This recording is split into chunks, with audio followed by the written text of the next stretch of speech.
அஸ்ஸலாமு அலைக்கும் வரஹ்மத்துல்லாஹி வபரகாத்துஹு. மக்களே, அல்லாஹ்விடம் பாவ மன்னிப்பு தேடுங்கள். நான் அவனிடம் ஒரு நாளில் 100 தடவை பாவ மன்னிப்பு தேடுகின்றேன் என்று அல்லாஹுவின் தூதர் ஸல்லல்லாஹு அலைஹி வஸல்லம் அவர்கள் கூறினார்கள். அறிவிப்பவர் அல் அகர் இபின் யசார் ரதியல்லாஹு அன்ஹு அவர்கள்.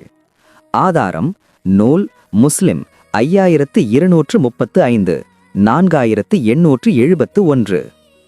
உலகிலேயே மிகவும் தூய்மையான நபியாக இருந்தும் அல்லாஹுவின் தூதர் ஸல்லல்லாஹு அலைஹி வஸல்லம் அவர்கள் தினமும் 100 தடவைக்கு மேல் பாவ மன்னிப்பு இஸ்திக்ஃபார் தேடினார்கள். நமது வாழ்வில் நாம் எவ்வளவு அதிகமாக அல்லாஹ்விடம் திரும்ப வேண்டும் என்பதை இது உணர்த்துகிறது. நீங்கள் ஒரு நாளில் எத்தனை முறை அஸ்தக்ஃபிருல்லாஹ் என்று கூறுகிறீர்கள்? இப்போது ஒரு முறை சொல்லிவிட்டு கமெண்டில் அல்ஹம்துலில்லாஹ் என்று டைப் செய்யுங்கள்.